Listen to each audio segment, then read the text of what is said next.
আমি দায়িত্ব নিয়ে আপনাদের বলতে পারি, পাণ্ডবেশ্বর বিধানসভা 21-এ বিজেপি জিতেছে। গণনা কেন্দ্র থেকে আমাদের এজেন্টদেরকে 2টোর পরে বের করে দেওয়া হয়েছিল। আমি দায়িত্ব নিয়ে বলছি, ভয়ঙ্কর সন্ত্রাসের মধ্যে আপনারা 21 সালের থেকে অদ্যাবধি পার্টিটাকে ধরে রেখেছেন। এখনো যত দূর চোখ যাচ্ছে মানুষ আর মানুষ। মাঠ খুব বড় নয়, কিন্তু মাঠটা ফাঁকাও নেই, এটুকু বলা যেতে পারে। আপনাদের এই সংগ্রাম এবং এত ভয় দেখানোর পরেও স্বাগত তোরণ, বিজেপিকে স্বাগত জানিয়ে তোরণ তোলার পরেও, ঝান্ডা বাঁধার পরেও, মাইকে বক্তব্যের ক্যাসেট বাজানোর পরেও রাস্তার দুদিকে আবাল বৃদ্ধ বনিতা জয় শ্রীরামের ধ্বনি, জয় মোদীর ধ্বনি দিয়ে আমাদেরকে আশীর্বাদ করেছেন।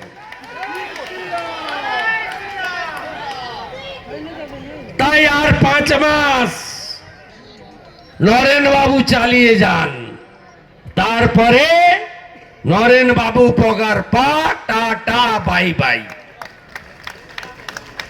আমি পাণ্ডবেশ্বর বিধানসভার কনভেনার রূপক পাঁজা, কো কনভেনার বন্দন ঘোষ, মন্ডল 1-এর সভাপতি সবিতা বাগদি, মন্ডল 2-এর সভাপতি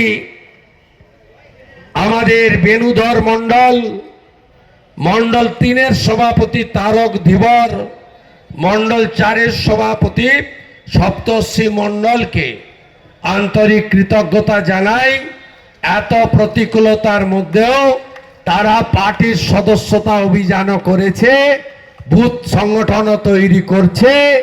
আগামী বিধানসভায় পদ্ম ফুলও তারা ফোটাবে। আমি কিছুদিন আগে এসেছিলাম, বছর 1.5-2 হবে, ঝাঁঝরার কাছে আক্রান্ত হয়েছিলাম গুন্ডাদের হাতে। আজকেও চেষ্টা করেছে, আমিও প্রস্তুত হয়ে এসেছিলাম।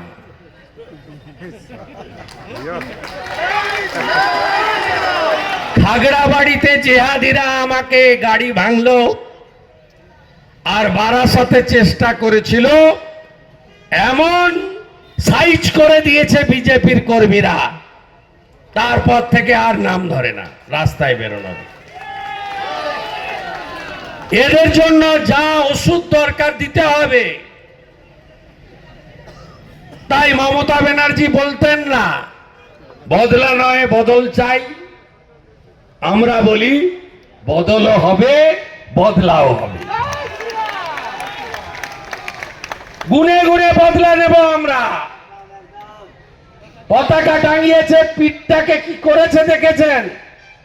চোর না ডাকাত? এই পান্ডে ভাই কোন সভ্য সমাজে হয়? গোটা ভারতবর্ষে ভোট হয়, কোথাও এগুলো হয়? বিরোধী দল নেতা, রাজ্যের প্রধান বিরোধী দল, তার নেতা, জেলার নেতা, রাজ্যের নেতা, এমএলএ, তারা আসবেন, পতাকা টাঙানো যাবে না, প্রচার করা যাবে না। আর এই পুলিশগুলোর আচরণ যেন নরেন আর তার পিসি ভাইপো বেতন দেয়।